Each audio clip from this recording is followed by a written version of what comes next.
سرخط خبرها. شکایت یک جوان تاجیک به امبودسمن از مانع‌گذاری والدان دختری دوست داشته‌اش برای ازدواج.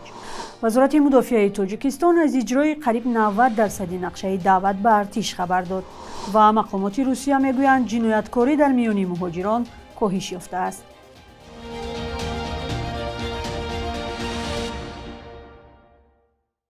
سلام از دوشنبه بارانی. برنامه نوید بامدادی را با آخرین خبرها امروز 23 اپریل پیشنهاد شما میکنیم.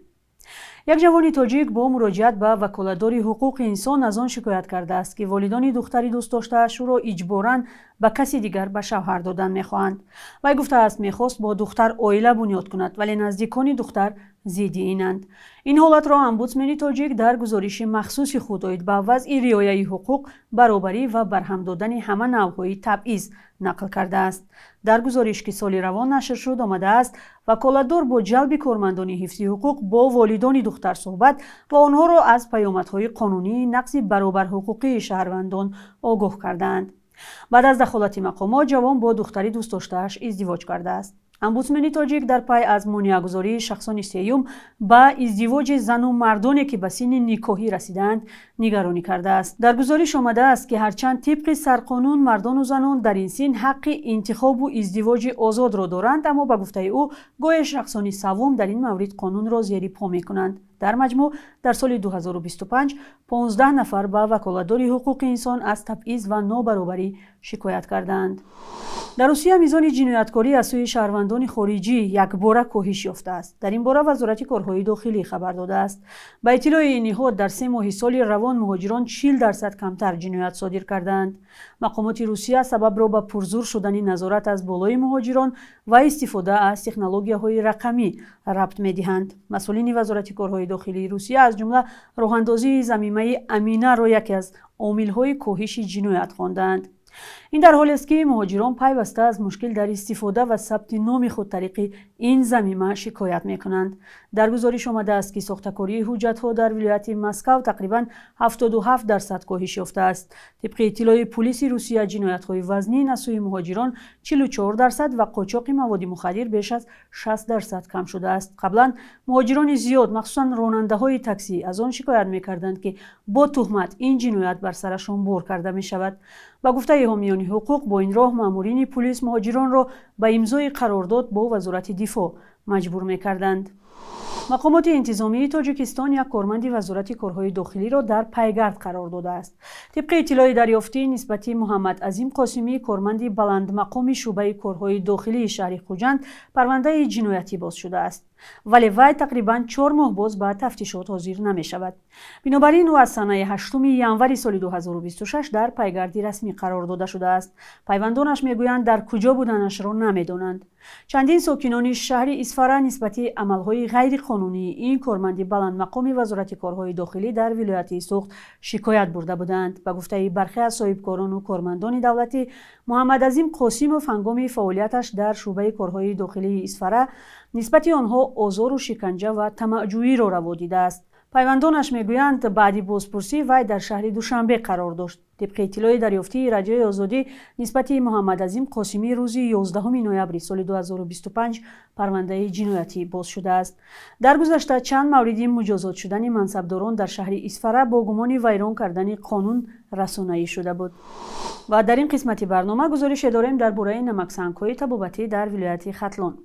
در دانشگاه کلاه پس از یک آزمایش به خلاصه آمدند که نمکسنگ به چندین درد دوا می‌بخشد و حالا برای طبابت بیماران دیق نفس از نمکسنگ و مینرال‌ها استفاده می‌شده است.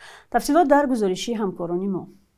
نمکسنگ مردم آن را بیشتر برای چاربایشان می‌خرند که مینرال ضروری برای صحتی گاو و گوسفند و دیگر چاربای خانگی است. پارچه های بزرگ آن را ساکنان دهه دهن سنگ در ناحیه تیمورملیک از کوه کنده می آرند. کنار شهرها می گذارند و با نرخی ناچیز می فروشند. آنهایی که به نمک سنگ احتیاج دارند خریده می برند. برای از فروشندشون نمک می گیرند. ما هم نمک مونه در خانمون سرای را هم می توانیم که سودا. با قول دانشمندان در این منطقه 5 نوع نمک سنگ وجود دارد.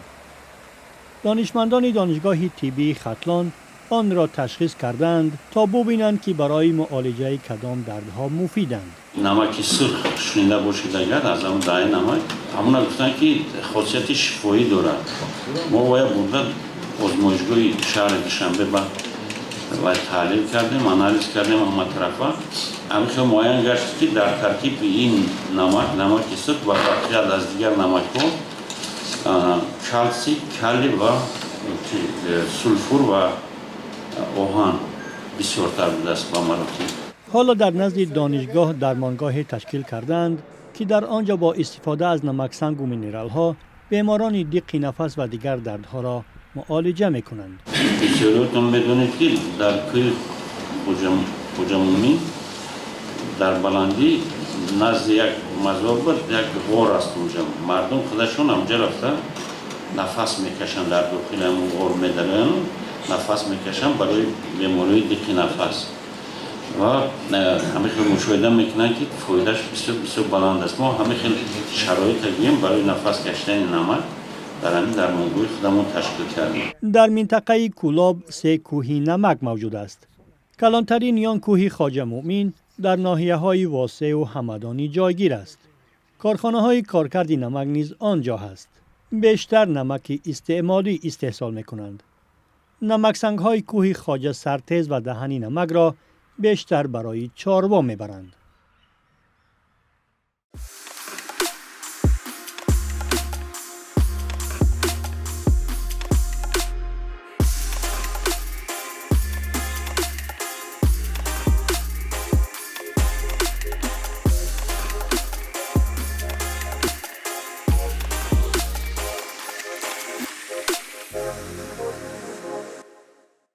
وزارت دفاع تاجیکستان میگوید در 20 روزی دعوت بهاری جوانان به ارتش قریب 90% نقشه اجرا شده است. این نهاد روز 22 اپریل در سامانه‌اش خبر داده است که از میان منطقه‌های کشور ولایت مختار کوهستانی بدخشان، شهر دوشنبه و ولایت ختلان نقشه دعوت را پورا اجرا نمودند. اما این نهاد تاکید کرده است که سفربری به قسم‌های نظامی ادامه دارد. نقشه دعوت در ولایت سوخت بیش از 78% و شهر و ناحیه‌های تابع جمهوری 76% اجرا شده است. مقامات از افزایش صف اختیاریان به ارتش میگویند، هرچند امسال در موسم دعوت شکایت از ابله یا گیرودار جوانان در راه و خیابان‌ها زیاد نیست، اما ساکنان برخی از منطقه‌ها از فشار به خانواده‌های دعوت شونده‌ها خبر می‌دهند. با گفته آنها مقامات با این راه آنها را مجبور می‌سازند که فرزندانشان را به خدمت فرستند. دعوت بهاری جوانان از 1 اپریل شروع شده تا آخر ماه می ادامه می‌کند و این دعوت جوانان سالهای تولدشان 1997 و 2008 به صف ارتش جلب می‌شوند. چون معمول اینجا بخش یک روز در تاریخ را می‌بینیم که مهمترین تحولات تاریخی در روز 23 اپریل را فرا می‌گیرد.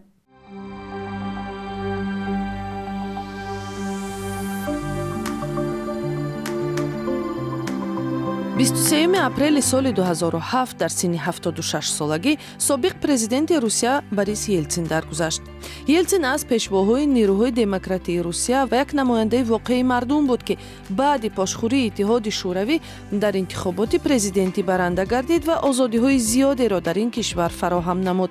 در بخش اقتصاد، سیاست نرخ‌های آزاد، منع محدودیت برای سرمایه‌گذاران خارجی و خصوصی گردانی تدریجی را براه ماند. سخت‌ترین انتقادی که در حق او صدا می‌دهد این به جای خود آوردن افسری سابقه‌دار KGB ولادیمیر پوتین است که در دوام 10 ساله‌ها در روسیه جامعه ملتگرا و سرکوبگر آزادی‌ها را ایجاد و به خاک اوکراین تجاوز کرد. پایان اپریل سال 2003 مقامات در تاجیکستان به قرار آمدند که یگانه زندان زنانه را از شهر خوجند ولایت سوخت به شهر نارک می‌کوچانند تا که امکان دیداربینی نزدیکان با زن‌های زندانی بهتر شود. محبس زنانه نظامش عمومی برای 400 نفر پیش بینی شده. برخی زنها با فرزندان تا 3 ساله‌شان در اینجا نگهداری می‌شوند. برای اکثر آنها شرایط کاری مثل دوزندگی، متاع بافی، آرایشگری فراهم شده است. 23 апрели соли 1963 зодрӯзи овозхони маъруфи тоҷик Қурбонали Абдуллоев аст ки бо оҳангу сурудҳои дилнишинаш дар ёдҳо мондааст. ӯ ҳамагӣ 57 сол умр дид, вале таронаҳояш чеҳраи хаёл, Душанбе, Санамо ва дигарҳо бисёр маъруф шуданд. оҳангаш ба шеъри Бозор Собир аз хоки ватан дар дили ман гӯри падар монд аз таронаҳои маъруф дар миёни муҳоҷирон гардид. субҳи имрӯз дар бархе аз бонкҳои тиҷоратии Тоҷикистон 1000 рубли русӣ ба 125 сомонӣ баробар буда $100 амрикоӣ 936-937 сомонӣ муайян шудааст. қурби расмии Бонки Миллии Тоҷикистон ки каме фарқ мекунад, барои имрӯз чунин таъин шудааст.